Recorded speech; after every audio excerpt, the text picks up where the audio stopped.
Chapter 30 Human Alteration of the Biosphere. Section 30.2 Land Cover Change and Ecosystem Loss. So humans are now directly or indirectly harming many different types of natural ecosystems on our planet. Some of this harm is small scale and infrequent, while other types of harm involve the large-scale conversion of natural habitats into managed land use systems used to produce food or other goods for humans. These managed land use systems include support for agriculture, aquaculture, forestry, mining, transportation, and urban settlement. So the following graph comes from a document that's a little bit old now called the Millennium Assessment. And the purpose of this Millennium Assessment was to try to determine how humans have modified ecosystems and biomes found on our planet. So in this graph, we can see the list of some of the biomes that have been modified by human action, and the bars are broken up into three different time periods. Loss up to 1950 is tan. Sort of a light brown is lost between 1950 and 1990. And then the dark brown is projected loss to a future date, 2050. So we can see some of the ecosystems or biomes that have been heavily modified by humans include Mediterranean forests, woodlands, and scrublands. So the areas in California, in Spain, Italy, Greece. This is the typical Mediterranean forest ecosystem. Temperate forest, steppe, and woodland. Temperate broadleaf and mixed forest, so that'd be the east coast of the United States and southeastern Canada, and much of Europe, and parts of China. Tropical and subtropical dry broadleaf forests. So this is not the true tropical rainforest, but outside that. Flooded grasslands and savannas. Tropical and subtropical grasslands, savannas, and shrublands, and tropical and subtropical coniferous forests. So those are the main ones that have been modified by humans. Interesting to note that temperate coniferous forests really haven't seen much loss. We have used these ecosystems for wood products, but the trees do grow back. And the least influenced biomes by humans are boreal forests, which is much of Canada and northern Eurasia, and tundra biomes. In India, Europe, China, and the USA, much of this conversion took place before 1950. And the biomes that were most affected were grassland biomes and deciduous tree biomes. Their soils were very nutritious and or nutrient rich, and many of them were converted into cropland. As I said, future losses of natural habitat will be located in developing countries, in the tropics and subtropics, in South America, Africa, and Southeast Asia. About 24% of the Earth's land surface is currently being used in some manner for crops, livestock, shifting cultivation, and freshwater aquaculture.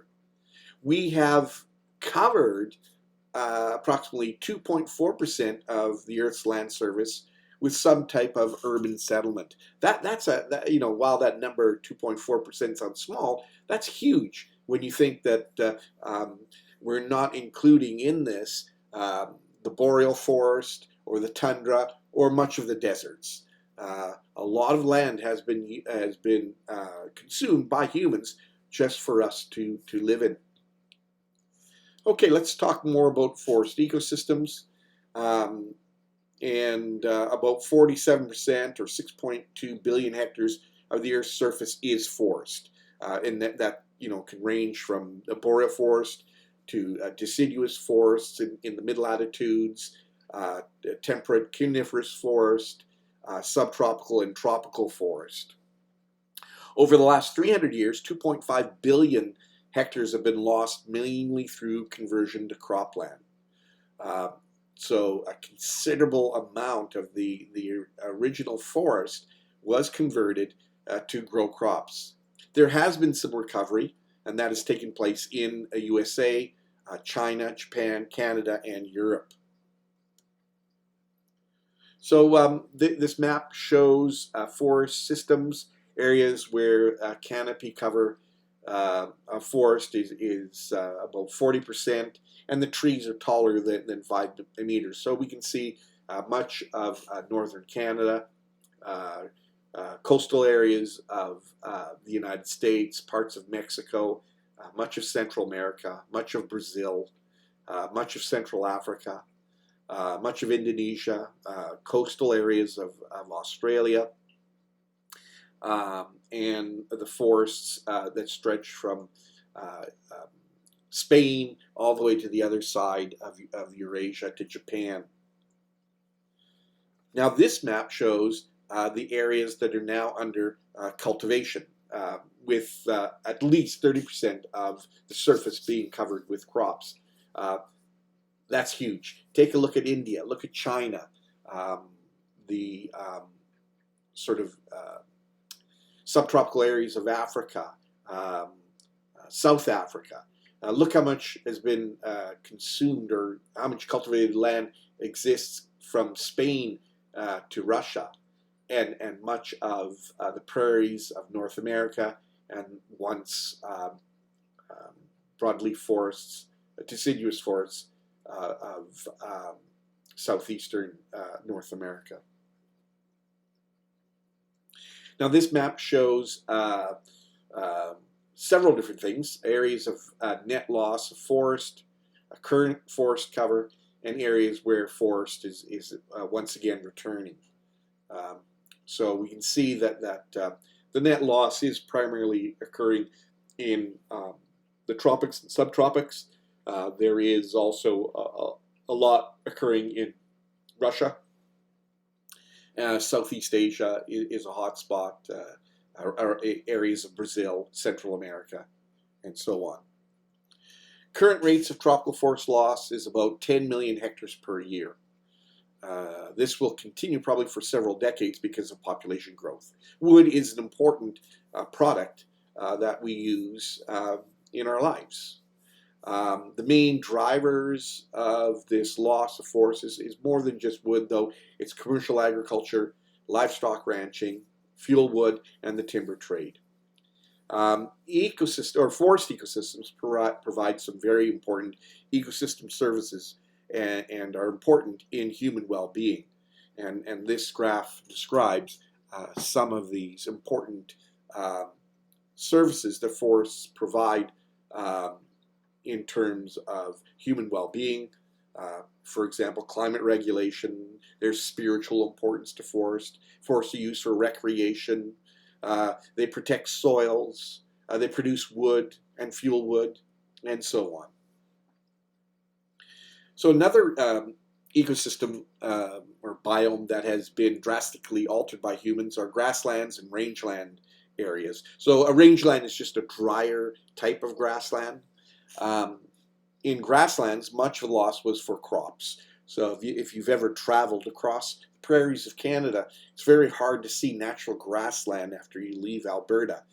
Most of Saskatchewan, southern Manitoba, now the land has been converted for crop growing. In much of southern Alberta, it's rangeland, and it's being used for livestock. So as I said, in rangelands, natural grazers were replaced. Natural grazing animals and we introduce livestock. Currently, we have about 3 billion animals. I'm not including chickens. It's just a large cows and sheep. So here is a picture of a buffalo, bison whose numbers once measured in the millions, and occupied much of the grasslands, the wild grasslands of North America. But these animals were hunted and slaughtered, sometimes just for fun, sometimes for food, sometimes for their coats. And one really sad photo that I found in creating this chapter was just how many bison were killed, as illustrated by this picture of bison skulls. And they crushed them up and used the phosphorus that was in the bones for fertilizer. And of course, our grazing animals aren't cause problems to natural ecosystems. Our cows and our sheep, they consume a lot of natural vegetation, and in many cases, we have too many grazing animals on natural habitats, on rangelands, and overgrazing occurs. So in the right of this photograph, you can see an example of overgrazing, and then in the left is a fenced protected area where livestock don't graze, and you can see the difference in the amount of natural vegetation from these two areas.